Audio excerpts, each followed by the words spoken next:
places like Lynchburg, Virginia, and a new company is opened this past year called Track that is holding duplicate files for records in Washington, and it must be done in this country, and it's being done here. We have looked at opportunities with rail. We launched this rail service, which I love the editorial on the paper because the economic development opportunities are tremendous. It is a marketing tool for recruiting business, expanding business, creating jobs, increasing tourism, and serving our colleges. It improves our quality of life. There are probably 7 or 8 different things that we've done to cut costs, increase opportunities, and create jobs here, and keep jobs here. It is a commitment that I have been making and continue to make, and I pledge to you that nothing will keep me from doing that.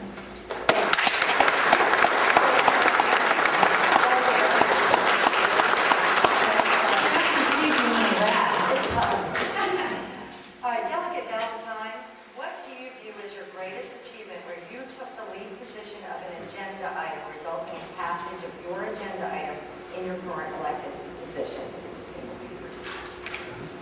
One. Well, your greatest achievement.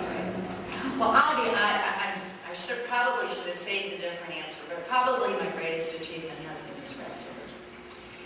It is incredibly important for Central Virginia to remain connected to the economic and transportation hubs, not only in Virginia, but throughout this country and the world. When I was first elected, the Chamber of Commerce here in Lynchburg had been working to try to get this rail service for more than a decade. When I came on board, they actually asked me, and I agreed, to carry the Trans-Dominion Express, the TDX Commission, over in the General Assembly. We managed to get through transportation, but we couldn't get it through appropriations. 2 years ago, a new director came to Virginia. His name was Matthew Tucker. And even before he arrived in Richmond to his new post, I invited him to come to Lynchburg, Virginia to meet with our chamber. I invited city council. I invited our area legislators, just a number of folks to meet with him about what a new vision could look like for rail. He came, we had several meetings, and it was from that he launched a statewide rail plan for Virginia. Within 2 years, we have worked with Amtrak, Norfolk Southern, who are not always at the same table, the Commonwealth of Virginia, the Department of Rail and Public Transit, 21 jurisdictions, all along 29 and Roanoke, because they see the promise of what can happen if this works for all of us. I had legislators all up and down 29, Republicans and Democrats willing to work together to go to Governor Kane, and he listened to us for this. There were 14 projects, and out of those 14 projects, the most cost-effective and the most promising was the one from Lynchburg to Washington to the Northeast.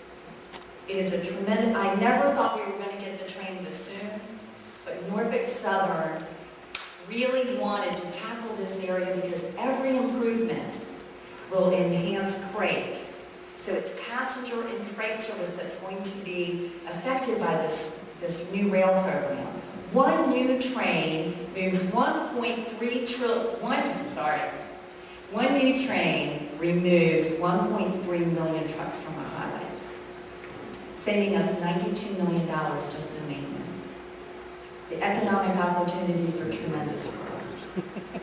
Maybe I can talk about other things too, so thank you.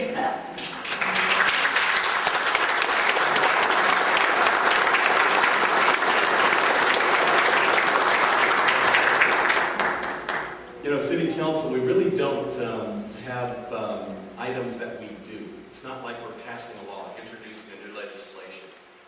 I've told you before, I have a background in economics. One of my strengths is, as a physician, most physicians don't have a lot of business sense, and I can read a balance sheet and an income statement and understand a statement of cash flow.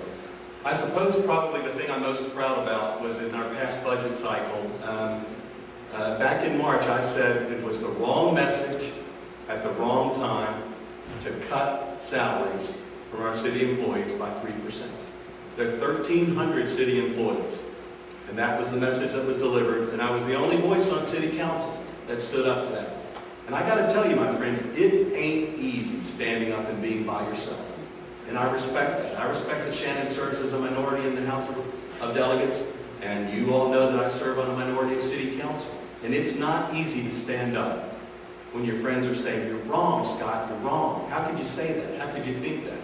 Well, let me tell you, it's the wrong message to try to tell our folks, yesterday you're worth $50, today you're worth $45, and you got to work 5% more. No, we didn't need it to do it. I fully studied the budget. I understood where we had some resources and some revenue source to be able to do that. I was able to get council to fully commit that we would return that resource if we had any opportunity to, and by golly, we did. And I believe that the city employees appreciate what we did. We are very mindful that this coming year will be an even greater budget challenge. I also want to address the issue of the rail service. I encourage you all to use it, because if we don't use it, we run a risk of losing it. It's only a 3-year trial period to see, and there'll be concerns about how much we're subsidizing it. I think Councilmember Gillette had raised an issue in City Council when he said, well, you know, I'd love to use the rail service, but if I get to D.C., to Union Station, and I'm supposed to be at Fairfax General Hospital doing one of his jobs, one of his interviews there, how do I get there? And we need that infrastructure as well to get it. When we get mass transit to a hub, we've got to realize that there's logistics involved in getting folks away from that hub as well. Thank you. Thank you. Stay there.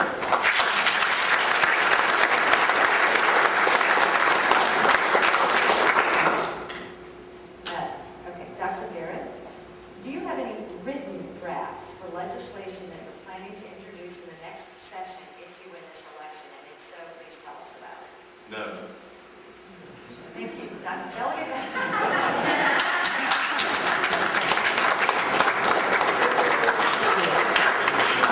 Yes. All right. Moving on. Yes, I do. You know, we're in Richmond for 6 to 8 weeks out of the year, but, you know, this is a full-time job. I have a small office down on Commerce Street. You know, I am constantly working on ideas, and my office, I know my legislative aide is here, but we handle thousands of calls and issues and business proposals, trying to figure out, is there a better way that we can do this? If I had to just mention one piece of legislation, it's certainly that I will be introducing the Bipartisan Redistricting Commission. I think one of the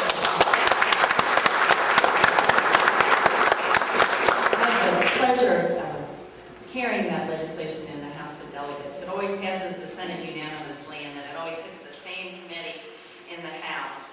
But I think it is so important because it's not really about the number of competitive districts or, you know, the number of races where, you know, things are tight.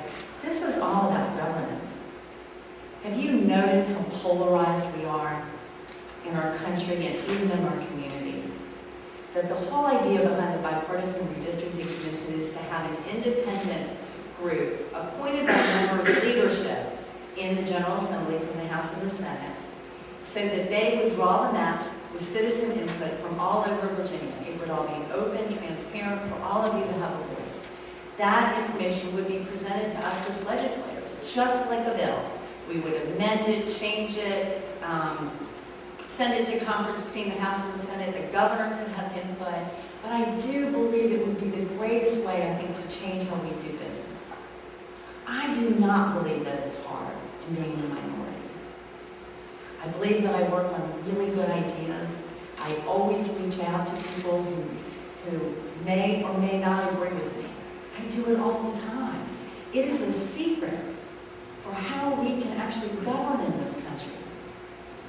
We can reach out and do things, Republicans, Democrats, citizens, legislators, business, and government, if we are willing to make our Commonwealth our highest priority. So yes, and I have some other things too, but I will certainly, if I have the privilege of being able to serve you one more time, I will certainly be introducing that piece of